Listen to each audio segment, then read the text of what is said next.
Hello and welcome back to our game design playthrough of Portal.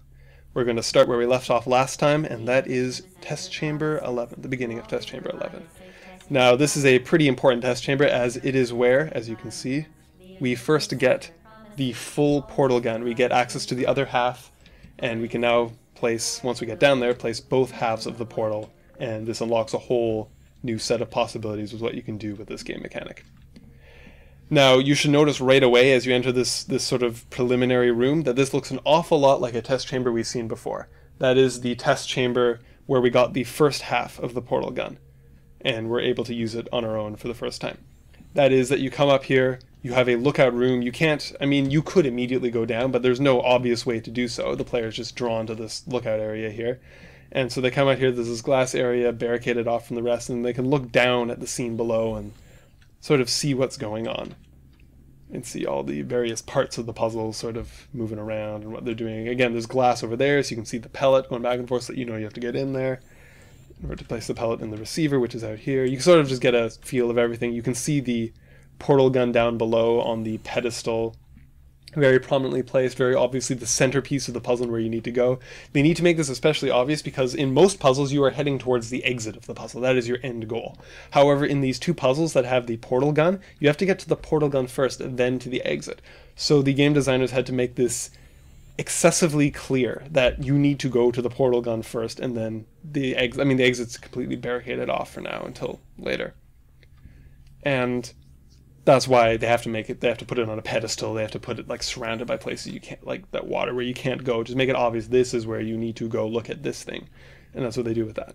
Now to get down there, the player obviously, they'll see that they can't really go anywhere, there's nothing they can do up here. The only thing they can do, there's no door or anything, the only thing they can do is place a portal.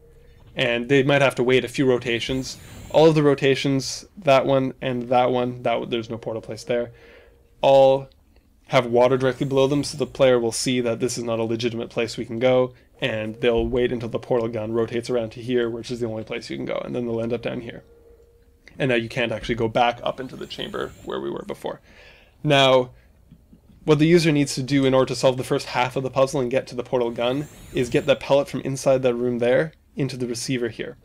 So you'll notice that this whole room is sort of an amalgamation of several different sort of techniques that we've learned up until this point. The whole pellet receiver thing, the rotating portal gun, the like water, the platforms, placing a portal inside a door before it closes, all of that stuff. There are, and I believe I can't remember, but I believe this is the first introduction to this style of button as well, which gets used a few times later as well, hence the key prompt that I'm being given. Alright, so now you'll notice a very intentional design decision is that from down here, this is sort of the starting point for the main chunk of this puzzle, other than the observation platform. You are placed directly across from where you have to go. So that is what is in your field of vision. Not there, not there, it's directly across, and you can very clearly see through the glass the pellet bouncing back and forth and the pellet launcher over there. So you know, okay, there's a receiver here, I've got to do something with that receiver, therefore I should really get into that room. And they'll see this button, they get the key prompt, they'll press that, they'll see that this opens. That opens that allows you to place a portal inside, and then pass through. And now you're in here. So now we have to take this portal, or not take this pellet, I keep calling the pellets portals, and the player needs to get it outside. Again, glass, you can take a look at things, you can sort of see where you need to go. The player needs to be careful though, that crouching that they learned earlier is actually kind of useful here, because it's very easy to die right here, standing here, sort of waiting for stuff. Now, it's difficult for the player to know when the portal gun is facing in the correct direction. It happened to be correct there, but they might get it wrong a few times. But if they leave the pellet, that pellet doesn't have too long of a lifespan. So if they leave this portal open, eventually it will hit the right one and it will rotate around. The portals will rotate around the correct way so the pellet goes into the correct receiver. Now the player again just needs to wait for this to rotate to the correct one, not where we were before, but here, and hop on it. And as soon as you hop on it, it starts moving. Again, they couldn't really have it move back and forth at regular intervals like they have done in the past, because otherwise the player would spend most of their time stuck out here waiting for the portal rotation and the movement of this platform to sync up. And they didn't want them to have to wait for that. So they just had it wait for the player to step on it. And now we collect our gun. If it'll, yeah, there we go. And you get your key prompt about placing the orange portal. You're also given this button here, which is new, which opens, again, placed directly in front of you, so you can't help but see it. That place up there. Now, what the player has to realize is that the idea of opening a door that only temporarily opens, placing a portal behind it, and then having it closed, and then having as much time as they need to go through the portal to get to the other side of that door, that's something that they learned how to do right here. They were forced to do it in order to get inside there, but they were forced to do it with, again, with only one portal. And they did that to get inside there and to get access to the pellet. Now they have to do it with two portals. So they have to open this up, place a portal in there, and that will last for as long as they want. And then place the second one, something like there. I think you might be able to jump down there, but whatever. And then pass through it to get to the other side. And so they were trained there, and they're using it there. Again, this is something else that gets used several times throughout the course of the game. It's just a new technique. Now that the player has access to both of the portals, you'll notice that they have to they don't have to get retrained, but they sort of have to get used to being able to place both sides of the portal, whereas up until now they've sort of been trained on one side and then the other separately. Now they have to do both sides of the work in order to solve a particular style of puzzle in any given level. And that is something that gets reinforced through here. And this is a good example. This is basically reinforcing the fling. So the player up until now has done the fling one side, they've done it the other side, they did it back, I believe that was test chamber 10 when they learned that, and now they have to do a fling using both portals. So again, all of this area here, it's set up to be a non-portalable surface. Some of it, like some of the stuff up there, could be used to cheat through the puzzle, but most of the stuff through here couldn't really be used to cheat. And it's really just here so the player doesn't get distracted. And I mean, now that they have both sides of the portal, it would be easy to think, okay, can I put one in here, one in there, and walk through there? But they want to make the player focus and realize that there are only really two places you can place the portal. One is up there, and one is down here. Those are the only places. And if you try and just step through it like that, you're not really going to get anything useful. Oh, you'll actually double fling. Oh, that's weird. Interesting. Okay. I guess they didn't really have a choice in setting that up. But anyways, what the player's supposed to figure out is that they're just supposed to fling through this normally, drop down, and then they've done a fling from both sides. That's interesting that you can actually double fling by accidentally walking through it. But I guess they figure the player's mature enough now that they don't need that much hand-holding. Anyways, then they have to do another fling, again, very similar to Test Chamber 10. You have two levels of flings, one's stuck out. You notice they didn't have these move anymore because they figure the player will be able to see them. They're clear enough, and then he drops back through the same portal. Bigger drop again, although he doesn't really need it because it's closer. And then this button controlling that door. So now you're introduced to a sort of new style. You've reinforced doing a regular old fling, and now you're sort of you're being taught a new style of fling, and that is a fling off of a diagonal platform like this, going up and sort of shoots you upwards. And this is again something that gets used several times throughout the game, particularly once you escape.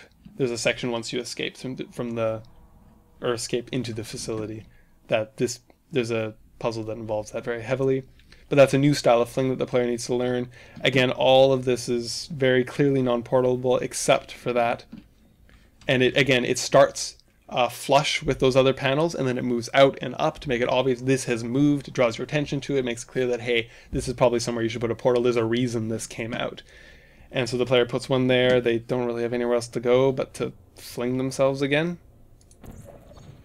And that gets them up here. That also gets them the cube, which they can then drop down over there with the button. And put it on the button, and that solves the puzzle. Now this, and then they have to do it again. This also not reinforces, but teaches the player the idea of the block and button being a sort of more distant way of keeping the player from advancing until they've solved a particular puzzle. And that is, they had to get up here. They were able to open the door from down there just fine, but they needed to get up here, get the block, and return with the block in order to open the door, even though they were very close to the door up here. They just couldn't open it. This is something I believe in Test Chamber 18 gets used again, where you have to go through this really long, not complicated, but totally separate puzzle with multiple parts in order to just get the cube. and you bring the cube back, put it on the button, and that allows you through to the next part. And that's sort of what this is a precursor for.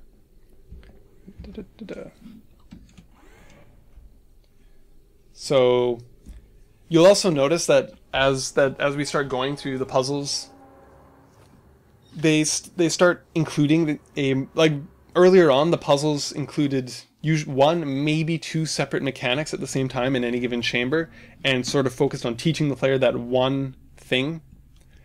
You'll notice that these puzzles, starting with the chamber 11, which we started on, and going through here, the puzzles start including a whole bunch of different elements combined together, because the player's gotten pretty comfortable with things. They're still learning new things every time, but they're involving a combination of different elements. You've got the cube button, you've got a pellet, you've got a platform, you've got passing through a closed door, you have all sorts of stuff going on here.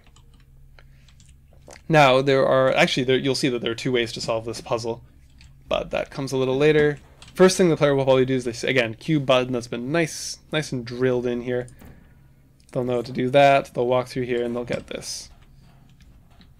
Now they'll probably drop down, put it on the button, that'll open the door, they'll try and go up. Now there are easier ways to do this. You can just stand on the button, open and place a portal through the door. That works as well, but the players, they might do that, but they're less likely to do that. Now again, there's glass here, so you can sort of look out on the chamber before you try and start the puzzle. They seem to like to do that, as you may have noticed. And now you drop down to the main section of the puzzle. Now, as I mentioned, there are two ways. Well, first of all, the player is going to see the pellet receiver puzzle, and they're going to solve that. That's pretty easy. Now, again, this is sort of just reinforcing to the player they now have to place the portal on both sides, both the entrance and the exit for the pellet in order to pass through it. But they don't dwell long on this. They just put this as part of the puzzle in order to get this moving, and they just do it that once, and now the player just sort of has both sides of placing the portals set. Same thing here. I mean, I think this was actually in one of the test chambers. You have to learn to drop down. Again, you have to place both sides of the portal and drop down to get this cube. Now, you have to get this cube on top of those buttons there. You'll notice that the 1 and the 2 to sort of cue the different buttons are placed directly above where the buttons are on the roof. Again, that's very intentional. These provide you with a very convenient way to line up your portals, so that you don't have to try and guess and check along the wall. You can just place it directly over top of the icon, drop down, and you're directly on top of the button. And that's what those are there for as well, to just sort of signify, because it can be difficult to see from down here that those, I mean, you know there are buttons, but it can be difficult to see and remember what's up there. But it just provides you with a sort of visual cue that, hey, these are where the two buttons are. Button 1, button 2. Alright, so what the player will probably do is they'll realize that they can place a portal here, one up there. They can drop the cube through it, and that opens one half of the door. But now they will realize one of two things. And this is where there are two separate ways to solve the puzzle. They can place a portal there and there, drop down, open the button. Think about the placing a portal through a temporarily open door thing that they've been reinforced in the last, or 2 chambers ago that they learned. And they can place one there, and solve the puzzle. And now they're through. However, some players won't figure that out. Instead, some players will realize, oh right, I had this cube back here. Again, this glass here allows you to see it. There's this cube back here that I used to open that. Maybe I can use that. And now if... This is where it starts to get very interesting, where the design is very interesting. Because no matter which way you go, you have to put a portal through a temporarily open door one of these two ways. Either the way I first did it, which solved the puzzle, or right here, in order to get the cube through it. Because as soon as you take the cube off the door, that closes and you can't get the cube through unless you've placed a portal between them. So either way, you're going to have to place a portal through a temporarily open door, either that door or that door, in order to solve this puzzle. And that's again just sort of training that. That's probably the real, besides reinforcing the things you already knew just with 2 sides of the portals, that's the real new thing here. And then you do that, and you're through. Alright, that's going to do it for this session. I will be back for the next chunk of test chambers. Have fun!